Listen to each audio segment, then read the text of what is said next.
순자는 거실 소파에 앉아 시계를 바라보았다. 오후 3시. 남편은 오늘도 골프장에서 돌아오지 않을 것이고 딸은 직장에서 바쁜 하루를 보내고 있을 터였다. 42년을 함께 산 남편과는 언제부터인가 대화가 끊어졌다. 밥 먹어 응 정도가 하루 종일 나누는 말의 전부였다. 현관문이 열리는 소리에 순자는 고개를 돌렸다. 사위 준호가 공구 가방을 들고 들어서고 있었다. 어머니, 안녕하세요. 수미가 부탁해서 수도꼭지 좀 고치러 왔어요. 고마워, 준호야. 차라도 한잔 할래? 준호는 고개를 끄덕이며 미소를 지었다. 순자는 오랜만에 누군가와 마주 앉아 차를 마시게 된다는 것에 묘한 설렘을 느꼈다.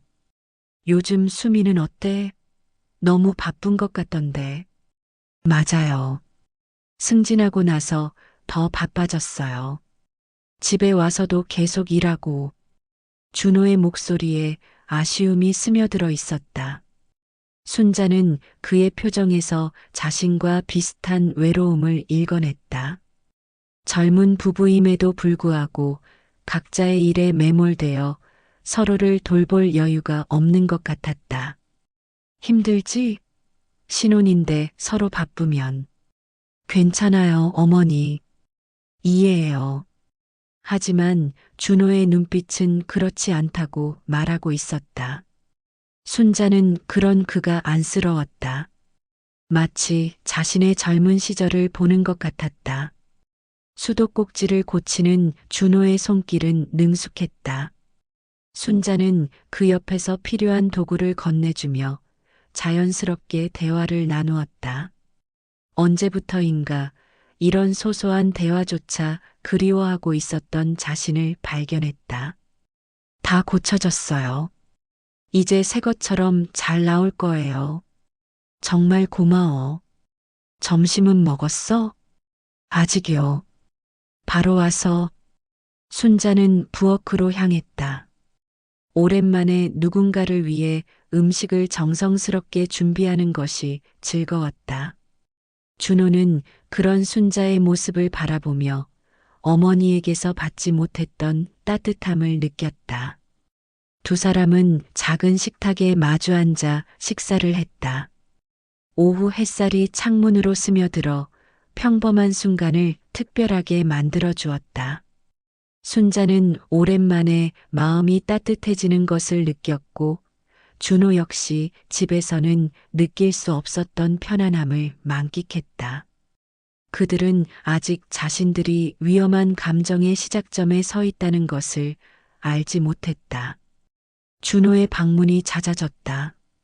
처음에는 수미의 부탁으로 시작된 일이었지만 이제는 별다른 이유 없이도 순자의 집을 찾았다. 전등 교체, 가구 이동, 때로는 그냥 안부 인사라는 명목으로. 어머니, 혼자 계시기 많이 심심하시죠? 그러게. 하루 종일 말 한마디 안 할 때도 있어. 순자는 준호와 함께 있을 때면 말이 많아졌다. 젊은 시절 이야기, 숨이 어릴 때 추억, 남편에 대한 불만까지. 준호는 진심으로 귀 기울여 들어주었다. 어느 날 순자는 높은 선반을 정리하다가 비틀거렸다. 준호가 재빨리 그녀를 붙잡았다. 잠깐의 정적. 두 사람은 서로의 눈을 마주 보았다. 순자의 심장이 빨리 뛰기 시작했다. 괜찮으세요? 준호의 손이 아직 그녀의 허리에 머물러 있었다. 순자는 고개를 끄덕였지만 몸을 떼지 못했다. 이런 신체적 접촉이 얼마나 오랜만인지. 고마워, 준호야. 목소리가 떨렸다. 준호도 뭔가 다른 감정이 스쳐가는 것을 느꼈지만 애써 무시하려 했다. 그 후로 두 사람 사이에는 미묘한 긴장감이 흘렀다. 우연히 손이 스치거나 눈길이 마주칠 때마다 이상한 전율이 일었다. 순자는 거울 앞에서 자신을 더 신경 쓰기 시작했고, 준호는 집에서도 자꾸 순자 생각이 났다. 수미는 언제나 바쁘네요. 응, 요즘 특히 더 그래. 주말에도 회사 가고. 준호의 표정이 어두워졌다. 순자는 그런 그를 위로하고 싶었다. 젊을 때는 다 그래. 나도 그랬으니까. 시간이 지나면 나아질 거야. 정말요? 어머니도 그러셨어요? 그럼 수미 아버지와 결혼 초기에는 서로 바빠서 그런데 어느 순간 보니까 너무 멀어져 있더라고. 순자의 목소리에 쓸쓸함이 묻어났다. 준호는 그녀의 손을 가만히 잡았다. 어머니, 괜찮아. 이제 다 지난 일이야.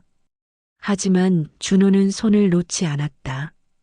순자도 그 따뜻함이 좋았다. 언제부터인가 이런 작은 스킨십이 자연스러워졌다. 어깨에 손을 올리거나 팔짱을 끼고 걷거나. 저녁 무렵 순자는 준호를 배웅하며 문 앞에서 섰다. 자주 와줘서 고마워. 덕분에 하루하루가 달라졌어. 저도요, 어머니. 여기 오면 마음이 편해져요. 두 사람은 서로를 바라보았다. 말하지 않아도 알 수 있었다. 이것이 단순한 가족 간의 정이 아니라는 것을. 하지만 아무도 그 감정의 이름을 입 밖으로 내지는 않았다. 준호가 돌아선 후 순자는 현관문에 기대어 서서 가슴이 두근거리는 것을 느꼈다. 이런 감정은 언제 이후 처음이었을까? 그녀는 혼란스러웠지만 동시에 살아있음을 느꼈다. 두 사람 모두 돌이킬 수 없는 지점으로 한 발씩 다가가고 있었다. 비가 억수같이 쏟아지던 목요일 저녁이었다. 순자는 혼자 막걸리 한 병을 마시고 있었다. 남편은 또 늦을 것이고 딸은 출장 중이었다. 현관문이 열리는 소리에 고개를 들었다. 어머니, 괜찮으세요? 불 켜진 게 보여서. 준호가 비에 젖은 채로 들어섰다. 순자의 붉어진 얼굴을 보고 그는 당황했다. 술 드셨어요? 조금. 혼자 있으니까 답답해서. 준호는 수건을 가져와 머리를 말리며 순자 옆에 앉았다. 막걸리 냄새와 그녀의 체온이 섞여 묘한 분위기를 만들어냈다. 요즘 더 외로우시죠? 그런 것 같아. 나이 들면서 더 그래지는 것 같아. 순자의 목소리가 떨렸다. 준호는 그녀의 손을 잡았다. 이번에는 위로가 아니었다.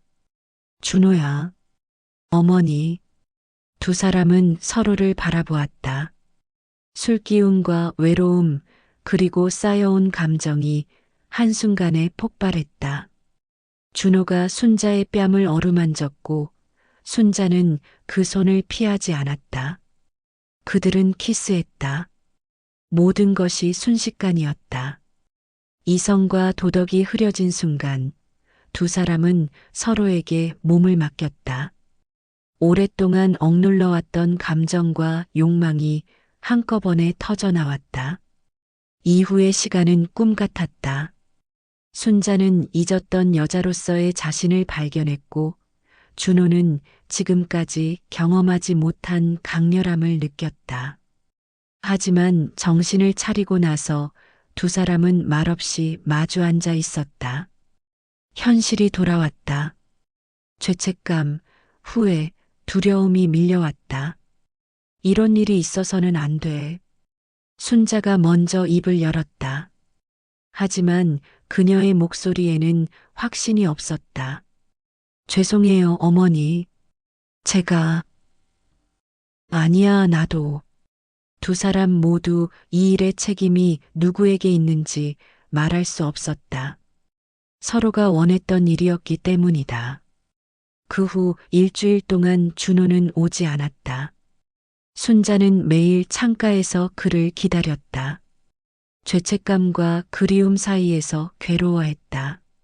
하지만 준호가 다시 나타났을 때 순자는 그를 돌려보내지 못했다. 이러면 안 되는 거 알아. 저도 알아요. 하지만 두 번째 만남이 시작됐다. 이번에는 술 때문이 아니었다. 명확한 의식 속에서 그들은 다시 선을 넘었다. 아무도 모르게 해야 해. 당연히요. 비밀스러운 관계가 시작됐다. 준호는 수미가 없을 때를 골라왔고 순자는 남편이 나간 사이를 계산했다. 그들만의 은밀한 시간이 생겼다. 순자는 거울을 보며 화장을 고쳤다. 오랜만에 여자로서 자신을 돌보는 기쁨을 느꼈다. 준호는 사무실에서도 그녀 생각에 잠겨 미소를 지었다. 하지만 마음 한편으로는 늘 불안했다. 가정을 지켜야 한다는 책임감과 멈출 수 없는 감정 사이에서 두 사람은 흔들렸다. 우리가 하고 있는 일이 맞는 걸까? 모르겠어요. 하지만 어머니 없으면 안 될 것 같아요. 금단의 사랑은 더욱 깊어져 갔다. 그들은 자신들이 더 큰 파국을 향해 달려가고 있다는 것을 알고 있었지만 이미 멈출 수 없었다. 두 달이 흘렀다. 순자와 준호의 비밀스러운 만남은 계속되었지만 주변의 시선이 달라지기 시작했다. 맞은편 아파트 김 부인이 순자에게 말을 걸어왔다. 요즘 사위 가자 주오는 것 같던데? 참 좋은 사위네요. 순자는 당황하며 대답했다. 집안일 도와주고 그래서. 하지만 김 부인의 눈빛에는 의심이 서려 있었다. 며칠 후 아래층 바가 주머니도 비슷한 말을 했다. 순자 씨 혹시 무슨 일 있어요? 사위가 너무 자주 오는 것 같아서. 이번에는 더 직접적이었다. 순자는 식은땀을 흘리며 억지로 웃었다. 별일 없어요. 그냥 수미가 바빠서 대신해 주는 거예요. 하지만 소문은 이미 퍼지고 있었다. 준호 역시 직장에서 동료의 이상한 시선을 느꼈다. 요즘 장모님 댁에 자주 간다며? 효자네. 농담처럼 던진 말이었지만 준호는 불편했다. 집에서도 수미가 의심스러운 눈빛으로 그를 바라봤다. 엄마 집에 왜 이렇게 자주 가? 어머니가 혼자 계시니까 걱정되어서. 나도 걱정되는데 일이 바빠서. 수미의 목소리에는 미안함과 동시에 의심이 섞여 있었다. 순자와 준호는 만날 때마다 더 조심스러워졌다. 하지만 감정은 더 깊어졌고 헤어지기는 더 힘들어졌다. 사람들이 눈치채고 있는 것 같아. 순자가 불안해했다. 괜찮아요. 조심하면 돼요. 준호는 그녀를 안아주었지만 그 역시 불안했다.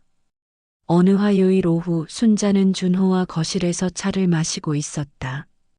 자연스럽게 손을 잡고 가까이 앉아 있었다.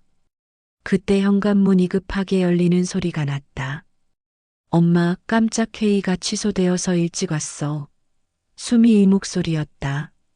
순자와 준호는 깜짝 놀라서 자리에서 떨어졌지만 이미 늦었다. 수미가 거실로 들어오는 순간 두 사람이 어색한 모습을 목격했다. 준호의 손이 어머니의 허리에 있었고 둘이 얼굴이 너무 가까웠다. 이게 뭐야? 수미의 목소리가 떨렸다. 순자는 얼굴이 하얘졌다. 수미야, 이건. 준호는 말을 하려 했지만 아무 소리도 나오지 않았다. 수미는 두 사람을 번갈아 보며 서서히 진실을 깨달았다. 그녀의 얼굴이 점점 일그러졌다. 설마, 정말 설마. 수미는 뒷걸음질 쳤다. 어떻게 이런 일이. 목소리가 점점 커졌다. 엄마가, 내 남편과. 순자는 무릎을 꿇었다. 수미야, 미안해. 정말 미안해. 준호도 고개를 숙였다. 수미야, 나도. 수미는 비명을 찔렀다. 닥쳐. 둘 다 닥쳐. 그녀는 집안을 돌아다니며 울부짖었다. 어떻게 이럴 수가 있어?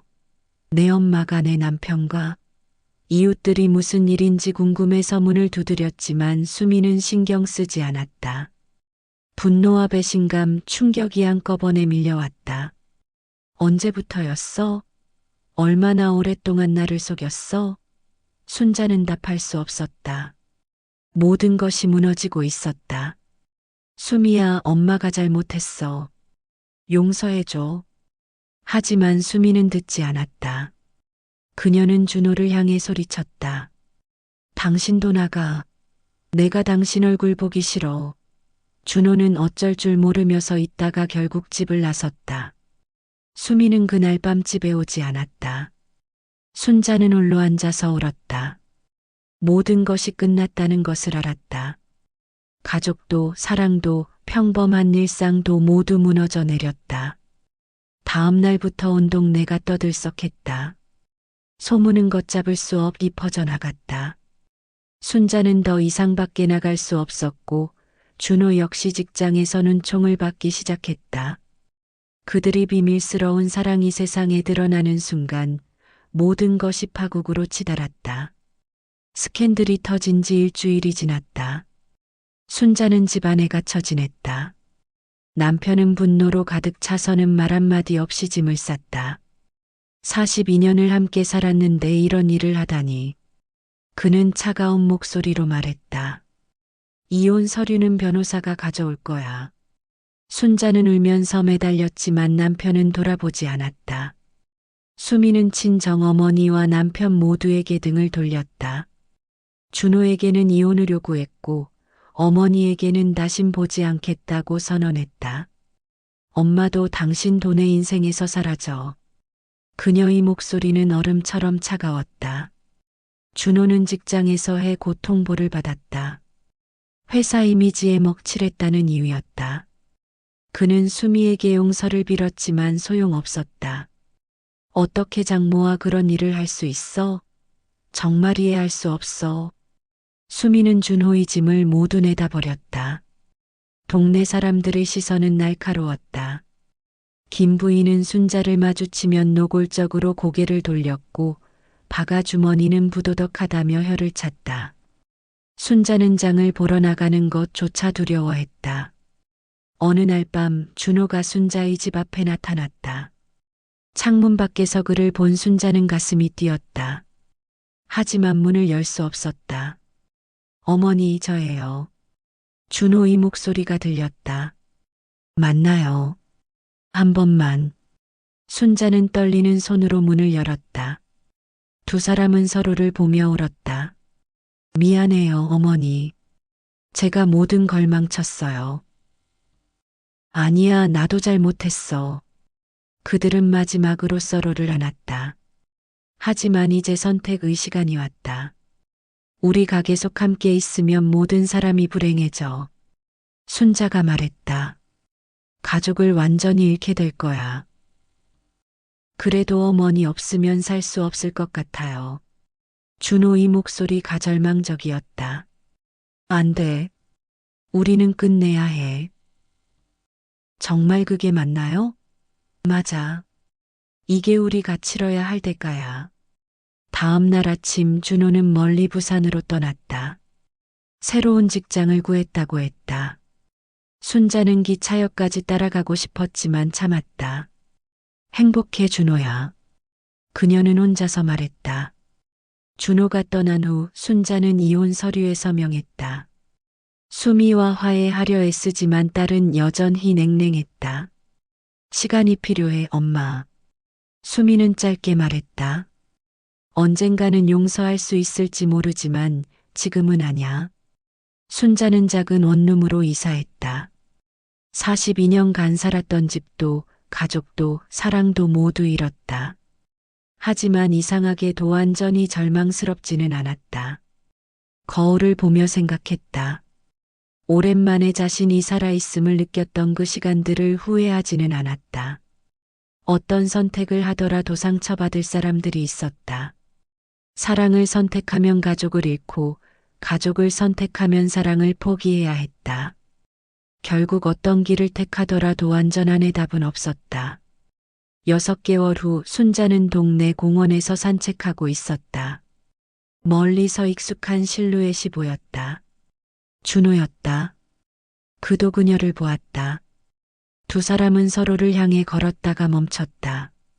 20m 정도 떨어진 거리에서 서로를 바라봤다. 말은 하지 않았지만 눈으로 대화했다. 잘 지내? 당신도 건강해 보여서 다행이야. 준호가 먼저 몸을 돌렸고 순자도 반대방향으로 걸었다. 그들의 사랑은 끝났지만 그 순간만큼은 아름다웠다. 돌이킬 수 없는 선택들이 남긴 상처는 평생 갈 것이다. 하지만 두 사람은 각자의 길에서 살아갈 것이다. 사랑했기에 이제는 떨어져 있어야 한다는 것을 알고 있었다.